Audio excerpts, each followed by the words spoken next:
Voltamos para falar do Campeonato Catarinense. A Chapecoense iniciou a pré-temporada ainda no dia 26 de dezembro, depois de um momento de reformulação no elenco. Eduardo Florão chega com as informações. Boa tarde, Florão. Oi, Mancha, um abraço para você, um bom 2024 para ti, para toda a nossa audiência. E o 2024 promete para a Chapecoense. O clube passou por uma verdadeira reformulação no elenco e também no staff do clube. Não foi só os jogadores que mudaram bastante as figuras aqui, mas também houve mudanças no departamento de futebol, no staff da Chapecoense. Vamos falar um pouco sobre tudo isso? Chapecoense teve um novo executivo, Marcos Vinícius Beck Lima está comandando esse processo de reformulação da Chapecoense, junto com o Rafael Lima, que é gerente de futebol, vai deixar os gramados e vai assumir uma posição fora do campo. Está marcada, inclusive, a aposentadoria do Rafael Lima para a estreia da Chapecoense no dia 20 contra o Hercílio Luz.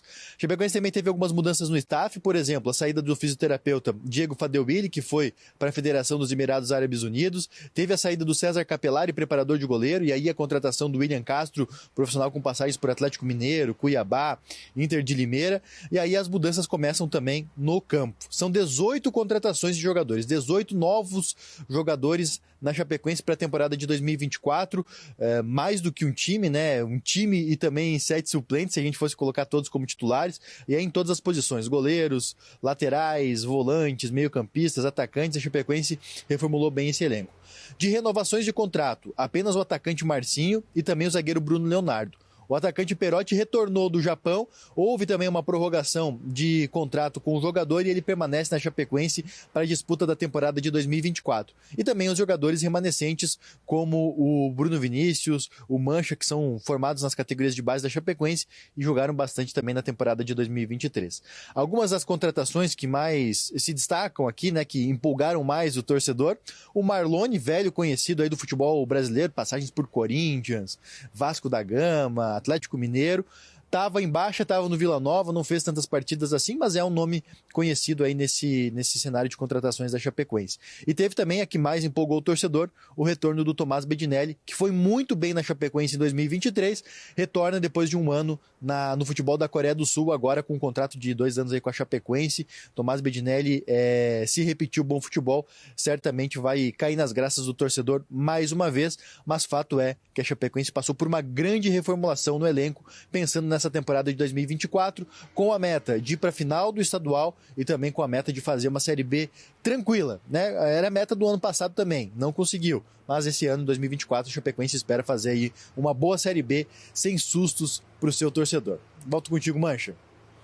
Valeu, Florão. A galera tá mandando muita mensagem pra gente no 48991914706. Vou ler algumas aqui antes da outra matéria. Boa tarde, aqui é o William, tô só curtindo o primeiro Clube da Bola do ano. Abraços. Próximo treinador tem que ser o Renato Gaúcho para endireitar a nossa seleção. Mensagem do William. Outro que manda pra gente. Boa tarde, a CBF tem que deixar de politicagem e chamar o Renato Gaúcho para ser o treinador da seleção. Quem mandou foi o sargento da PM Gomildes, da Praia de Fora de Palhoça. Mancha, um forte abraço para você, pro Badá e a todos do programa. Vamos continuar falando da Chape. A Chape apresentou mais 3 jogadores, o centroavante Pedro Perotti, o zagueiro João Paulo e o goleiro Gabriel Gasparotto. E eles falaram das expectativas para esse início de temporada. Vamos ver os detalhes na matéria do repórter Lucas Polak.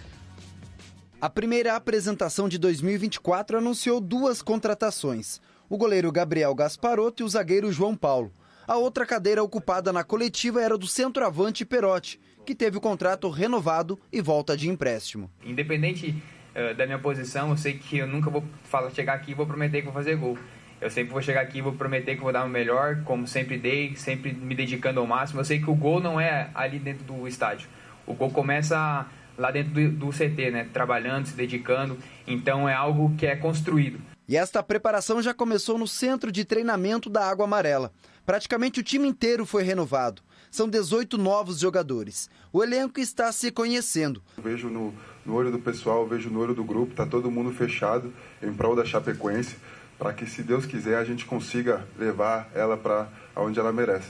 Dentro de campo são 11 titulares. E a briga pelo time principal é o que motiva cada um deles ainda mais a vestir a camisa da Chape. Quando você tem a concorrência, você tem jogadores de um nível alto ao seu lado, isso é bom para o clube, para o grupo. Então, assim, a gente vive essa de uma maneira saudável. O torcedor chapecoense vem sofrendo nas últimas temporadas. Em 2021, o time caiu para a Série B do Brasileirão. Em 2022, brigou até a penúltima rodada para garantir a permanência. Ano passado, não foi diferente. E para que 2024 a história seja outra, o primeiro desafio do ano já é neste mês, com o início do Campeonato Catarinense. E a meta é passar uma borracha nas temporadas passadas. Eu creio que os atletas trabalharam firme, sim, em 2023. Tentaram, inclusive, pelo trabalho também conquistaram a permanência, né? Então, eu creio que fazer um pouco a mais, ficar um pouco depois do treino, fazer uma recuperação a mais. Eu creio que em 2024 vai ser um grande ano para nós aqui da Chape. Uma nova história, algo que a gente começou a construir do dia 26, né? E que a partir do momento que a gente colocar nossas chuteiras e colocar a camiseta da Chapecoense, a gente tem uma grande oportunidade para escrever a nossa história aqui dentro do clube. As promessas poderão ser colocadas em campo na primeira partida da temporada. Dia 20 de janeiro, na estreia do Catarinense contra o Hercílio Luz, na Arena Condá. Tá aí, ó. Deixa eu só confirmar, o Marcílio Dias ganhou aí um jogo treino, enfrentou o Nação, venceu por 3-2 agora pela manhã. Deixa eu ler mais uma aqui, ó. Vamos, Jack, bora com tudo no Catarinense. Abraços pro Badá, que é amigo do meu tio Roberto Koller. Tô aqui assistindo o primeiro Clube da Bola do ano, ansioso para começar o Catarinense. Desejo sorte ao meu time do coração, o Joinville. Ele só não assinou aqui, mas o tio dele, o Roberto Koller, é amigo do Badá. Badá, agora que tivemos todas essas informações aí do Florão, do Pollack. Como é que tá a Chape? Conta pra gente. Um detalhe, Badá. O João Paulo falou ali, um pouco mais de dedicação, ficar depois do treino. O jogador não fica hoje em dia. Passou aquela época, o Zico ficava cobrando falta, chamava o goleiro dos juniores para cobrar 100 faltas. Hoje são outros tempos, eu não estou criticando, são outros tempos. Hoje o jogador tem compromisso, tem que levar a BMW para arrumar, para trocar não sei o que, a película, tem que a tatuagem, vai passar para comprar um cordão de ouro. Hoje são outras coisas, outras obrigações aí do dia a dia dos jogadores, né? Do lado pessoal dos jogadores. O jogador não fica depois do treino. Não é que nem o Ian. O Ian acaba aqui o horário dele, ele fica na redação. Vou botar mais a matéria no ar. Badá, contigo? É verdade. Tu falou absolutamente tudo. E aí, inclusive, preparador físico, não força muito. O fisiologista tá ali, tá olhando, tem que fazer o exame, o teste lá para ver se não forçou muito a musculatura. Então, mudou muito, né? Mas eu concordo contigo que hoje em dia os jogadores não têm aquele envolvimento que tinha antigamente. Mas, enfim, eu quero começar falando, Mancha, do Rafael Lima. Ele esteve conosco aqui no Balanço Geral essa semana e eu lembrei dele, né, que quantas vezes, sempre que foi convidado, o Rafael Lima compareceu, quando ele era jogador do Hercílio Luz, compareceu aqui no nosso Clube da Bola, e quantas vezes ele falou, né, do desejo de que um dia voltaria a atuar na Chapecoense numa outra função. E essa oportunidade chegou, essa chance para o Rafael Lima chegou. Ele é um cara que tem uma identificação muito grande com a torcida da Chapecoense, pela sua história aqui como jogador, vai fazer a sua partida de despedida contra o Hercílio Luz, que foi o seu último clube profissional, e ele está fazendo um trabalho muito legal aí juntamente com os demais integrantes da comissão técnica e da diretoria. Então, tudo foi dito pelo Lucas Pollack e pelo Eduardo Florão, reformulação completa no elenco, 4 jogadores apenas permaneceram, o Mancha, o Bruno Vinícius, que são da base, o Marcinho, que foi o que se destacou nos últimos jogos, atacante de velocidade, e o Bruno Leonardo, zagueiro. 18 novas contratações. Veio jogador de tudo quanto é lado, de tudo quanto é tipo. Inclusive esse João Paulo aí, para quem lembra, ele é filho do Fábio de los Santos, um jogador que passou aqui em Chapecó, jogou em vários clubes do futebol brasileiro, e o João Paulo é seu filho. Então, são várias caras novas, um time completamente novo, tá havendo uma disputa muito grande por espaço, porque vai começar do zero. São 18 jogadores novos, 4 remanescentes, tem mais os guris da base que serão aproveitados, mas ninguém tem vaga no time. O Claudinei Oliveira, sua comissão técnica, é que vão escolher os 11 titulares que vai iniciar a temporada, Então, isso aí está gerando, o próprio Rafael Lima comentou conosco aqui, que está gerando uma disputa muito grande por posição no time titular. Então, estamos esperançosos, é um elenco mais qualificado do que a gente viu nos últimos 2 anos. Para campeonato catarinense, Eu acho que dá para fazer uma boa competição. A gente sabe que tem clubes investindo mais do que a Chapecoense. É o caso do Criciúma e o caso do Avaí. Chapecoense eu acho que está num nível de investimento do Brusque, talvez um pouquinho maior, mas é um campeonato difícil, como falou o Cláudio. É um campeonato muito equilibrado, onde sempre surgem as surpresas, as novidades. Mas a Chapecoense eu acho que entra mais qualificada para o campeonato catarinense do que nos anos anteriores. E depois, Série B, que é lá na frente, não tão lá na frente assim, aí é uma outra conversa. Porque o que o mercado está inflacionado, o que o mercado está agitado, está movimentado por conta do dinheiro que os clubes estão recebendo da Liga Forte, não é brincadeira. Os clubes estão investindo alto. Essa Série B, gente, vai ser uma briga de foice no escuro. Os clubes que se preparem, porque o pessoal da parte de cima da tabela está gastando e investindo alto. Então vai ser uma Série B muito mais difícil do que foi as anteriores. Mas primeiro vamos de Campeonato Catarinense, que é o nosso filé mignon, e aí vamos ver quem tem mais bala na agulha aí para chegar lá na frente e quem sabe brigar pelo título estadual. E eu acho que aqui em Chapecó nós temos motivos para ter esperança de um grande campeonato catarinense por parte da Chapecoense. Legal, Badá. Lembrando que o Oeste também tem o Concórdia no Campeonato Catarinense. Já vamos falar do Concórdia aí, que está vivendo um momento complicado financeiramente. Mas vamos falar agora do Avaí. O técnico Eduardo Barroca concedeu essa semana uma entrevista coletiva. O Ian esteve por lá. A gente separou um trechinho aí de uma resposta do Eduardo Barroca para os jornalistas. Pode rodar.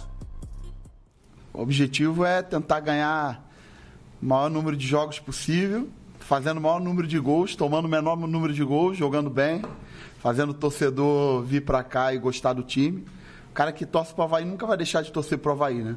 Mas uma missão da gente é fazer com que o torcedor do Avaí goste desse time, né? E vamos trabalhar duro para que isso aconteça. Eu acho que a gente está construindo de uma forma muito correta, fundamentada em critérios claros, em coerência nas escolhas, em coerência de crescimento sustentável do clube, que é um objetivo da gente.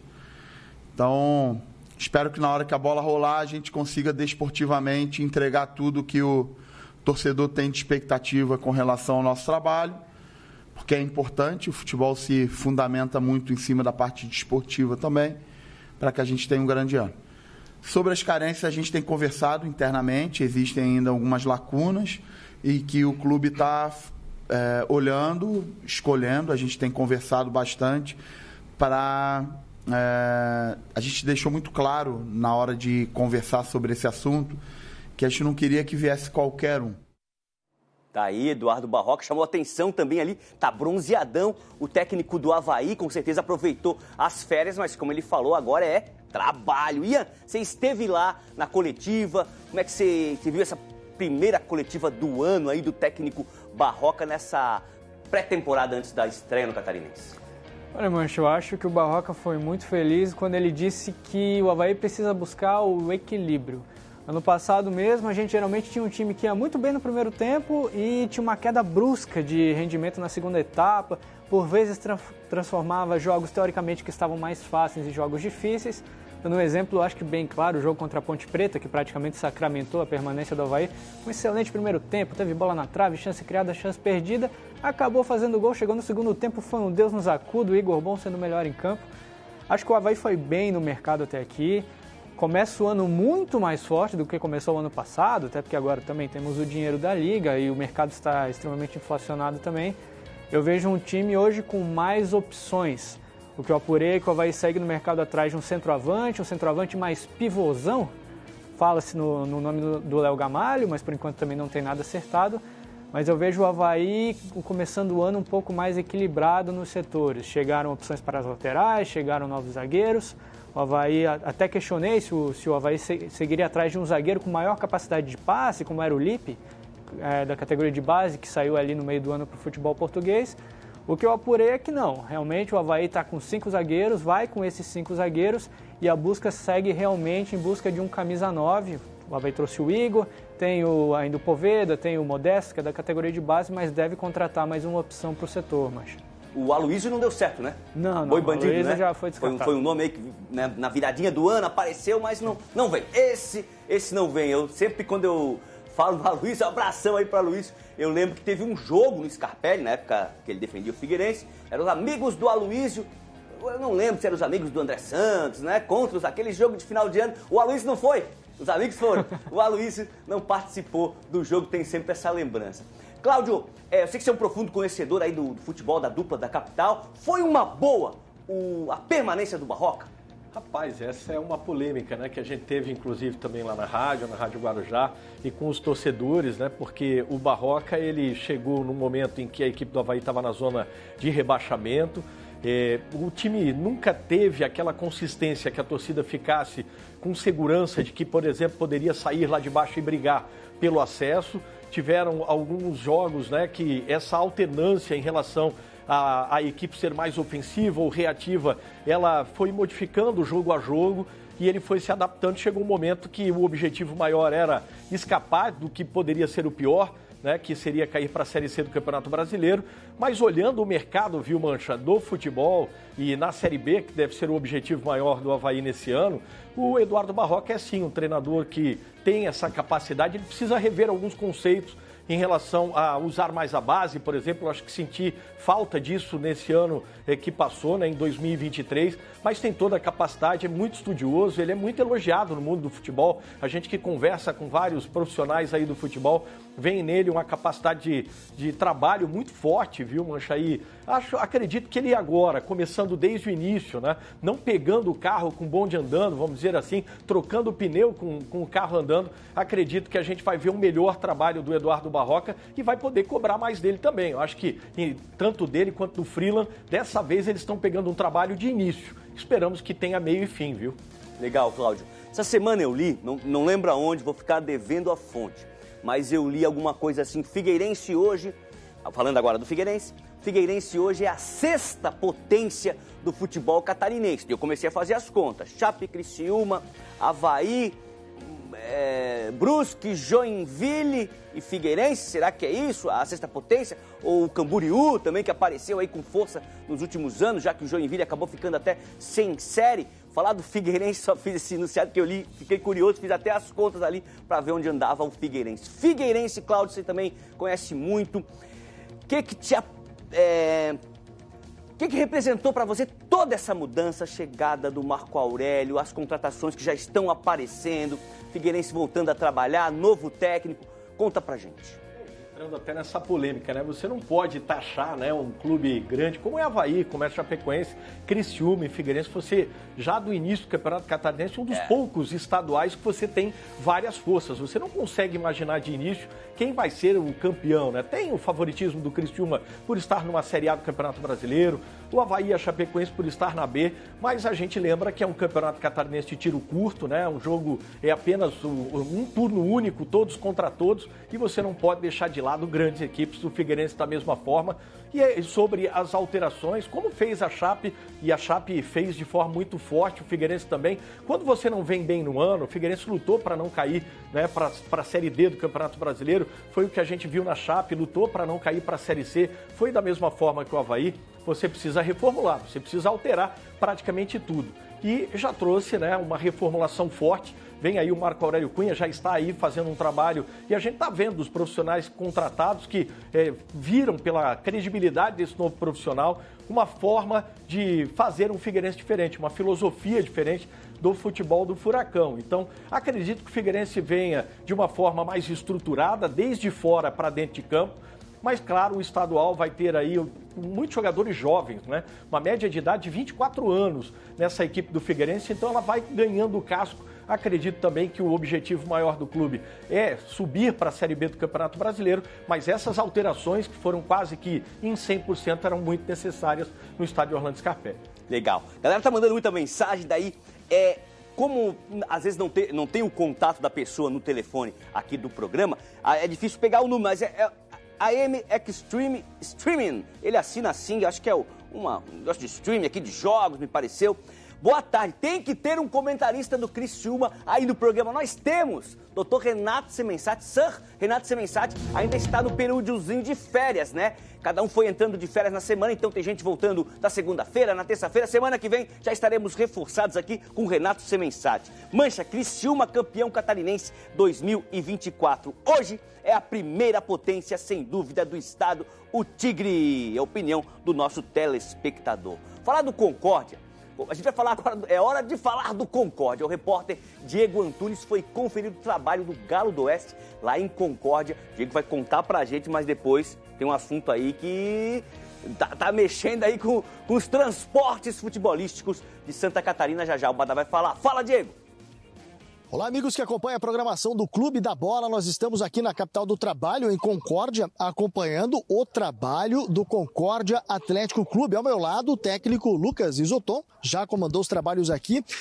Lucas, que era auxiliar técnico do Itamar, agora permanece estando em casa, já conhecendo grande parte do elenco. É um ponto positivo para essa retomada, o início do campeonato e na Série A, né? Com certeza, né? A gente acredita muito no entrosamento, a gente fez uma excelente copinha, a gente espera que a gente colha os frutos da copinha nessa competição que é tão importante para o clube, a principal competição do clube. São 2 jogos praticamente na sequência, contra o Inter de Lages fora, depois o Domingos Machado de Lima, recebendo a torcida no dia 24, contra o Criciúma, e a expectativa para esse confronto, que você já tem alguns reforços importantes aqui para essa temporada. A expectativa é a melhor possível. A gente tem uma estreia, um adversário difícil, que é o Inter de Lages, né? Tá voltando agora para a elite do futebol catarinense. A gente sabe da dificuldade que é o jogo e na sequência a gente tem a estreia do nosso estádio, tão sonhado estádio que a gente estava buscando e com a comunidade, né? E graças ao bom Deus e ao empenho dos encarregados para isso, o estádio aconteceu e agora, de frente ao nosso torcedor, fazer o fator casa também prevalecer, que foi um fator importante para nós durante o ano, e a gente espera dar sequência na competição. Como é que vocês enxergam, vislumbram essa Série A, que é a preparação também para o restante do campeonato e toda a temporada de 2024? A gente espera fazer uma grande competição. Por 2 anos consecutivos a gente confirmou a vaga na Série D, a equipe do Concórdia. A gente espera mais uma vez confirmar, ter calendário para o próximo ano, que é a Série D, que é o principal objetivo do clube no primeiro momento. Claro que a gente busca o título, né? Todas as competições que a gente entra para vencer, para ser campeão, mas o objetivo principal do clube é buscar essa vaga na Série D e ter calendário. Legal, a gente agradece Lucas Isoton, técnico da equipe do Concórdia, né? Já em preparação para, principalmente agora, né, a Série A do Campeonato Catarinense. Valeu, Diego Antunes, pelas informações. Badá, primeiro, vamos falar do Concórdia em campo, o que dá para esperar aí do Galo do Oeste, depois da história do ônibus. Soube, acho que de quinta para sexta-feira, que eu soube dessa história do ônibus, já vai falar do ônibus do Concórdia. Primeiro, do Galo em campo, Badá. Não, o trabalho em campo muito bem conduzido aí pelo Lucas Isoton, fez um belo trabalho ano passado. Concórdia manteve uma boa base do ano passado e contratou 8 jogadores, 8 novos reforços para essa temporada. E manteve comissão técnica, Lucas Isoton, tem o Alexandre Andrés, grande preparador físico que está lá. Levou César Capelari, que era preparador de goleiros da Chapecoense, está lá no Concórdia também. Então tem uma bela comissão técnica e um grupo de jogadores bem competitivo. Tinha esse risco, inclusive, de não poder jogar em casa no Domingos Machado de Lima, mas essa questão também foi solucionada, vai jogar em casa diante dos torcedores, aonde o Concórdia é muito forte. Então, em relação ao trabalho, eu tenho certeza que está sendo muito bem conduzido, né, e que o Concórdia vai ter um time bem forte, bem equilibrado. O ano passado já fez um belo campeonato catarinense, foi muito bem na Copa Santa Catarina, chegou inclusive na decisão, fez uma Série D dentro do esperado. Então, o que se imagina é um crescimento do Concórdia dentro de campo. O problema é que esse crescimento não está sendo acompanhado fora de campo na questão financeira, e você sabe, tocou nesse assunto já, né, Mancha? Então eu já digo que a diretoria do Concórdia teve que colocar à venda o seu ônibus. E bota ônibus bonito nisso. O ônibus do Concórdia impressionava e impressiona onde chega. Aquele ônibus grande, duplo deck, né, de 2 andares, vamos dizer assim. Um ônibus que era um orgulho para a torcida do Concórdia. E aí a diretoria, né, eu tenho certeza que o Gilberto Codbella, que é o presidente, não foi uma decisão fácil, mas teve que colocar ônibus à venda. Inclusive, eu não posso precisar a informação, mas parece que já deu negócio. Parece que o ônibus já foi vendido. Ontem se falava em R$900 mil. Olha que coisa linda o ônibus do Concórdia, cara. Mas não tem outra solução. Para colocar os salários em dias, e o atraso vem desde o ano passado. No final do ano a gente ficou sabendo que eram 3 meses de atraso da comissão técnica dos jogadores. E buscaram-se outras soluções, não foi possível. Até me parece que uma rifa de um apartamento tentou ser realizada também, não teve sucesso. E não viram outra alternativa a não ser vender o ônibus. O argumento de uma entrevista que eu vi do presidente, o Gilberto Codbella, é de que o ônibus é utilizado apenas no Campeonato Catarinense. Então são poucas viagens no Campeonato Catarinense. E na Série D, o Concórdia freta um outro ônibus para viajar. Então ele entendeu que a melhor solução para tentar amenizar a crise financeira seria a venda do ônibus. É claro que isso fere o orgulho do torcedor, né? Porque um ônibus desse é coisa linda, que era um orgulho para o torcedor. Mas a diretoria tentou, de outras maneiras, solucionar a questão financeira, não conseguiu, e aí teve que colocar à venda, e me parece, durante a semana a gente vai trazer a informação concreta e precisa, mas a informação que eu vi qualquer coisa nas redes sociais é de que o ônibus foi vendido e o preço seria de R$900 mil.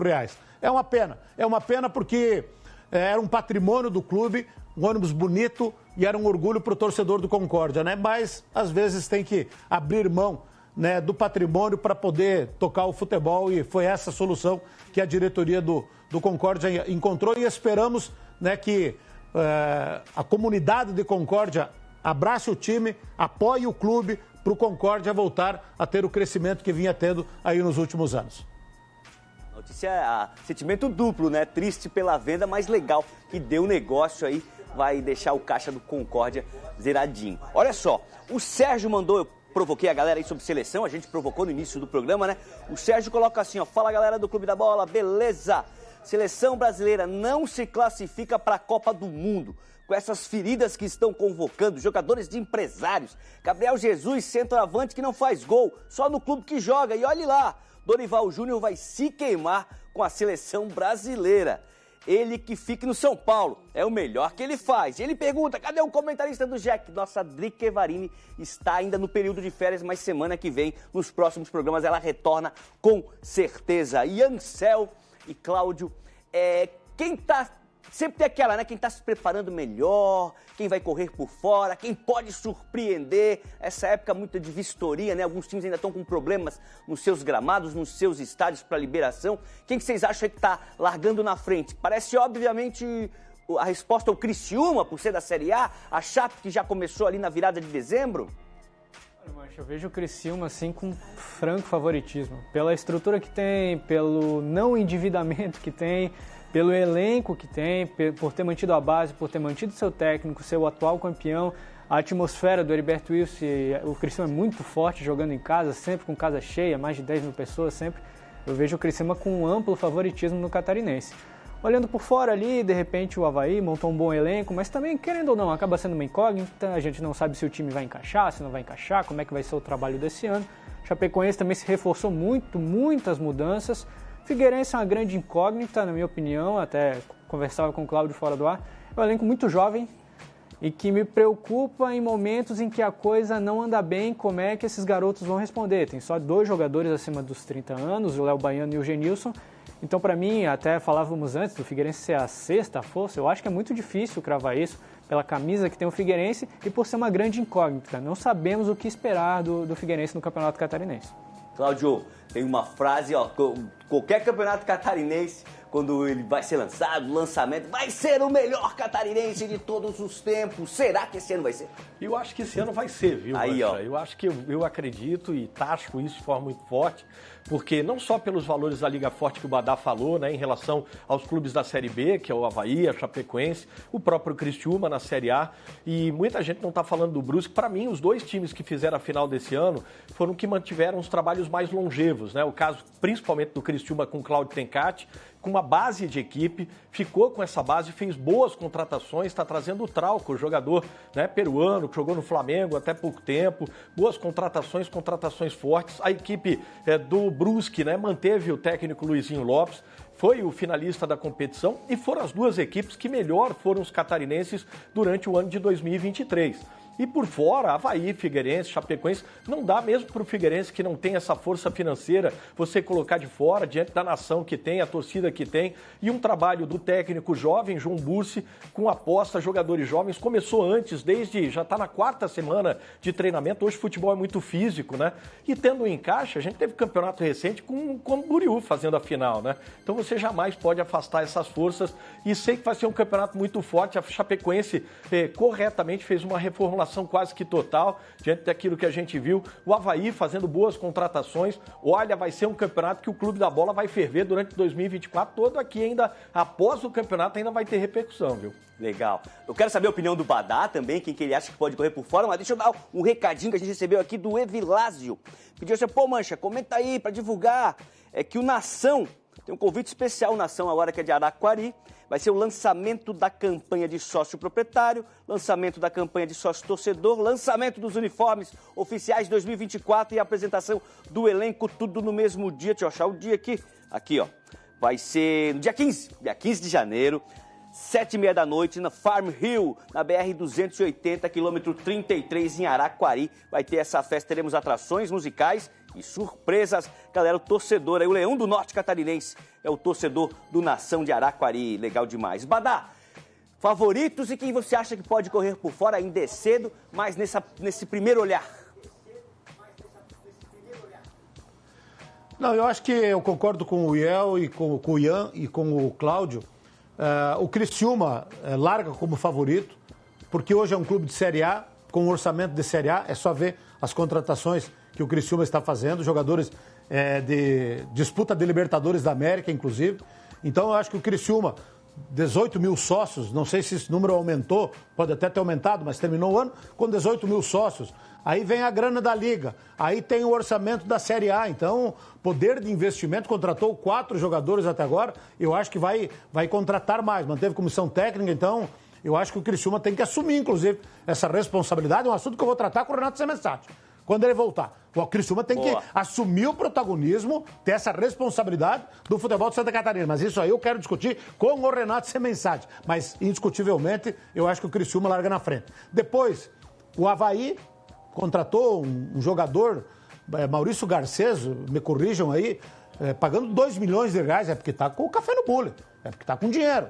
Então está contratando bem também. A Chapecoense fez essa reformulação e eu acho que montou um bom elenco e não dá para desconsiderar o Brusque, que nos últimos anos tem decidido campeonatos, também manteve a base, como disse o Cláudio, do ano passado, fez algumas boas contratações, inclusive levou o Roney aqui da Chapecoense, que é um bom jogador, entre outras boas contratações, né? E aí tem aqueles que correm por fora. Mas é bom lembrar que o campeonato, na primeira fase, é turno único, se classificam 8. E aí vai para o mata-mata.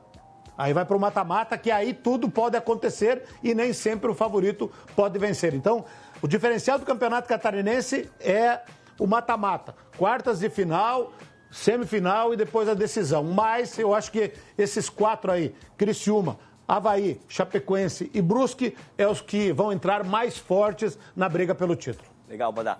Antes do Natal, o Criciúma divulgou aí um número de 17 mil e poucos torcedores. Acredito até que se a gente for atualizar deve ter mais, porque muitos garotos lá em Criciúma pediram, né, de Natal, do Papai Noel, quero ser sócio do Tigre, torcedor do Tigre, fez a diferença nesses 2 últimos anos.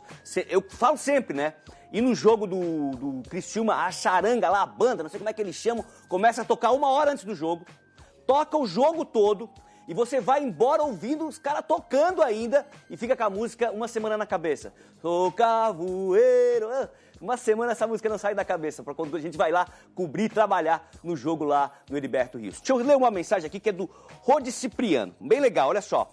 Clube da Bola tem sido para mim o canal favorito para ter notícias sobre futebol, em especial do Criciúma, o melhor de Santa Catarina. Já deu para ver que é torcedor do Tigre. Não suporta assistir outros canais porque só falam do Figueira, do Avaí e da Chape. A NDTV é diferente. Sou Rode Cipriano, de Criciúma. Legal, obrigado pela mensagem, Rode. E o Carlos colocou assim, ó. A mensagem do Carlos foi assim, ó. Não vamos falar do Avaí, não vamos falar do Figueira. Antes da gente falar dos times da capital. Né? Só vai dar Chapecoense, o clube... como é que ele colocou? Eu perdi a mensagem dele. O interior tomou conta. O interior tomou conta, ele disse, porque a gente começou falando bastante da Chapecoense. Vamos fazer o seguinte, vai pro intervalo para falar no próximo bloco da Copinha. Como aperitivo, pesquei no ND+, umas artes com os apelidos e os nomes curiosos que sempre aparecem na Copa São Paulo de Futebol Júnior. Vou pedir... dá pra ler aqui, ó. O Abraham Lincoln, o Axixá, Caça-Rato, mais normal, Coruja, esse Coruja lá do Cobrasol, gente finíssima, que não é esse Coruja da Copa São Paulo, o Denzel Washington, Diogo Bolt, inspirado no Jean Bolt, com certeza, o DVD, será que ele entrou no time por causa que tinha um DVD bom?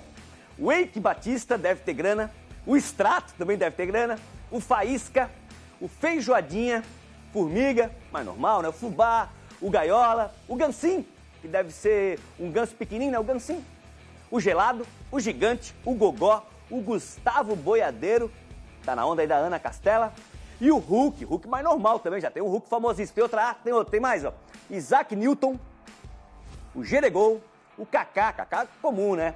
Quiquinha, Mamute, o Manga, o Matuto, expressão muito usada aqui na Grande Florianópolis, o Negrito, o Negueba, o Neneca, o Neymar, tem até um Neymar, ó, o Papudo, Perereca, Piloto, Pirigol, o Periquito, o Pogba, o Polaco, o Popó, não sei se é bom no futebol ou no boxe, e o Quadrado. Tem mais a última tela, a sessão de apelidos aí, ó, Risadinha, Sagaz, Sapata, Sidorf, Tabica, Tatu, Thierry Henry, Tinoco, Titi, o Uba, o Amendoim, o Xingu, o Zidane e o Zóio. Tá aí, garotada da Copa São Paulo, sempre com apelidos e nomes curiosos, vai pro intervalo para falar da estreia, da primeira rodada da Copa São Paulo para os times catarinenses. Tem gente que entra em campo daqui a pouquinho, a gente já volta.